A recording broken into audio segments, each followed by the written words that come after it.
Alkisah, di sebuah desa di Bali, hiduplah sepasang suami istri yang bernama Pan Kasim dan Men Kasim. Pasangan suami istri yang tidak mempunyai anak itu hidup serba kekurangan alias miskin. Mereka hanya tinggal di sebuah gubuk reyot di pinggir hutan.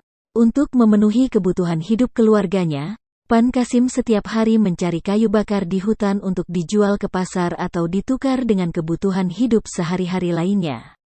Suatu hari, pagi-pagi sekali Pan Kasim sudah berangkat ke hutan karena mendapat banyak pesanan kayu bakar dari beberapa pedagang. Ia berangkat seorang diri dengan berbekal sebilah parang yang tajam dan seutas tali rotan. Sementara itu, istrinya Men Kasim tinggal di rumah sambil mengurus pekerjaan rumah tangga seperti memasak, mencuci, dan membersihkan rumah. Setiba di hutan, Pan Kasim segera mengumpulkan ranting-ranting kayu kering dengan penuh semangat. Tak terasa, hari telah menjelang siang. Kayu bakar yang telah dikumpulkannya pun sudah cukup banyak. Sebelum membawa pulang kayu bakar, ia beristirahat sejenak di bawah sebuah pohon yang rindang karena kecapaian. Angin semilir yang menerpa wajahnya membuat laki-laki separuh baya itu tertidur. Namun, baru saja matanya terpenjam tiba-tiba ia mendengar suara teriakan yang meminta tolong. "Tolong, tolong, tolong singkirkan kayu yang menutupi lubangku," teriak suara itu. Pan Kasim pun langsung terbangun seraya celingukan mencari sumber suara itu. Beberapa saat kemudian, ia melihat sebuah batang kayu besar yang sudah rapuh tumbang di depan sebuah lubang besar. Ia pun beranjak dari tempatnya lalu berjalan mendekati kayu yang menutupi lubang itu. Alangkah terkejutnya ia saat berada di dekat kayu. Ia melihat seekor ular raksasa yang sedang menjulur-julurkan kepala di mulut lubang yang tertutupi kayu besar. Begitu melihat ular itu, Pan Kasim pun ketakutan dan bermaksud melarikan diri. Namun, ular raksasa itu justru berkata kepada Pan Kasim, "Jangan takut," seru ular raksasa itu, "tolong keluarkan aku dari lubang ini." Pan Kasim amat heran karena ular itu dapat berbicara layaknya manusia. "Hai, ular raksasa, apakah kamu tadi yang berteriak meminta tolong?" tanya Pan Kasim. "Benar, meskipun wujudku seperti ular, tapi aku bisa berbicara seperti kamu," jawab ular raksasa itu. "Jika kamu menolongku menyingkirkan kayu ini, apapun yang kamu minta akan kukabulkan." Mendengar imbalan yang menggiurkan itu, Pan Kasim pun segera menolong ular raksasa dengan menyingkirkan batang kayu besar tersebut. Ular raksasa itu pun akhirnya dapat keluar dari lubangnya. "Terima kasih," ucap ular itu, "sesuai dengan janjiku tadi. Sekarang katakan apa yang kamu inginkan dariku, aku pasti mengabulkannya." Pan Kasim tidak langsung menjawab. Sejenak ia berpikir bahwa selama ini dirinya selalu hidup menderita karena didera kemiskinan. Oleh karena itu, ia menginginkan agar dijadikan orang kaya. "Jadikanlah aku dan istriku orang kaya," pintanya. "Kami sudah bosan terus hidup menderita seperti ini." "Baiklah, jika itu yang kamu inginkan, pulanglah karena semua keinginanmu sudah terwujud saat kamu sampai di rumah," ujar ular raksasa itu. Mendengar perkataan ular itu, Pan Kasim pun cepat-cepat pulang. Saking gembiranya, sampai-sampai ia lupa membawa kayu bakar yang telah dikumpulkannya. Di sepanjang perjalanan, raut wajahnya tampak berseri-seri dan selalu tersenyum gembira. Begitu tiba di rumahnya, ia amat terkejut dan terheran-heran. Gubuk reyotnya telah berubah menjadi rumah megah bagai istana raja yang dikelilingi oleh taman yang luas dengan dihiasi berbagai macam kembang warna-warni. Hatinya pun tiba-tiba menjadi berbunga-bunga saat melihat istri tercintanya sedang menunggu di depan rumah mewah itu dengan mengenakan pakaian yang bagus dan perhiasan yang indah. "Oh, istriku, kamu cantik sekali dan mempesona," puji Pan Kasim dengan kagum. Men Kasim hanya tersenyum malu-malu bercampur rasa heran. "Bagaimana semua keajaiban ini bisa terjadi, Pak?" tanya istrinya dengan heran. Pan Kasim pun menceritakan perihal pertemuannya dengan ular raksasa yang sakti itu.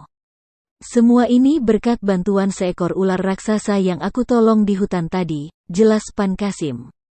Setelah mendengar penjelasan itu, Menkasim pun mengajak suaminya masuk ke dalam rumah untuk menikmati berbagai makanan lezat yang telah ia hidangkan. Sejak itulah Pankasim dan Menkasim hidup serba mewah. Namun, kemewahan yang mereka rasakan secara tiba-tiba tersebut membuat para tetangga mereka bertanya-tanya dan merasa iri. Menkasim yang merasa risih terhadap bisik-bisik para tetangga tersebut kemudian mengadu kepada suaminya. "Pak, para tetangga sudah mulai berbisik-bisik mengenai diri kita.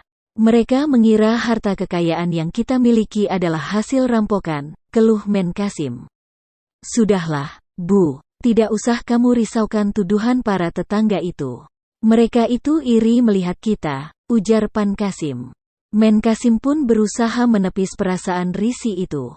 Namun, semakin hari iri hati para tetangga semakin menjadi-jadi. Ia pun tidak tahan setiap hari menjadi buah bibir para tetangganya. "Pak, walaupun kita kaya raya, tapi hidupku terasa tidak tenang karena bisikan para tetangga.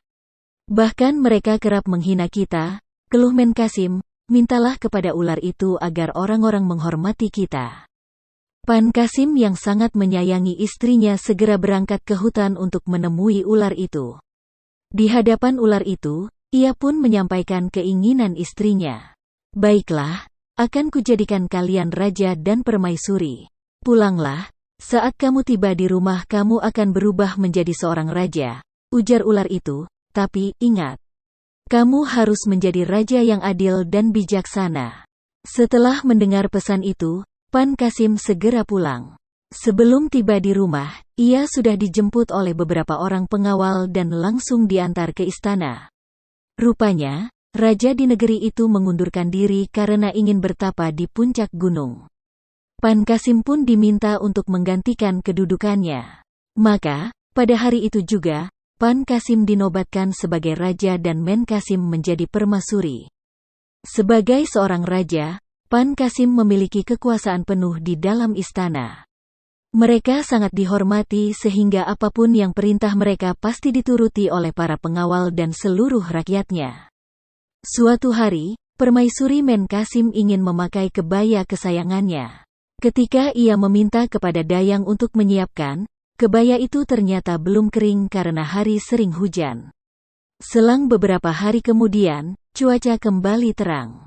Sang permaisuri pun merasa gerah walaupun beberapa dayang telah mengipasinya.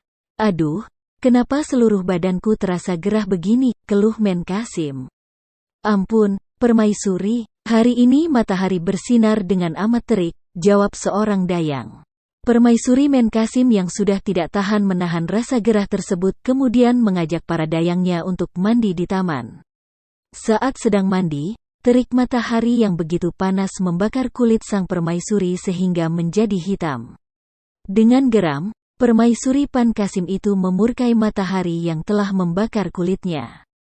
"Dasar matahari sialan, beberapa hari yang lalu ia tidak muncul-muncul hingga kebaya kesayanganku tidak kering-kering. Setelah muncul, teriknya malah membakar kulitku," gerutu Menkasim. Tidak terima kulitnya terbakar terik matahari, permaisuri Menkasim meminta kepada suaminya agar pergi menemui ular itu. "Kanda, lihat kulitku jadi hitam begini gara-gara terik matahari," hardik permaisuri Menkasim. "Temuilah ular itu, Kanda. Mintalah kepadanya agar kita diubah menjadi matahari yang lebih berkuasa." Raja Pankasim pun memenuhi permintaan permaisurinya. Ia segera menemui ular itu di hutan. Setelah menyampaikan permintaannya, ular raksasa itu menolak untuk mengabulkannya karena menganggap bahwa permintaan mereka terlalu berlebihan. "Hai, kamu seorang yang serakah. Pulanglah, ada ganjaran yang menunggumu di rumah," ujar ular itu. Dengan perasaan kecewa, Pankasim bergegas pulang. Setiba di istana, ia melihat raja negeri itu telah kembali dari bertapa. Pada saat itu pula, kedudukan Pankasim sebagai raja pun langsung dicopot. Ia dan istrinya kemudian diantar kembali ke rumahnya di desa. Mereka amat terkejut saat melihat rumah mereka yang megah kembali berubah menjadi gubur reyot. Akhirnya, Raja Pankasim dan permaisuri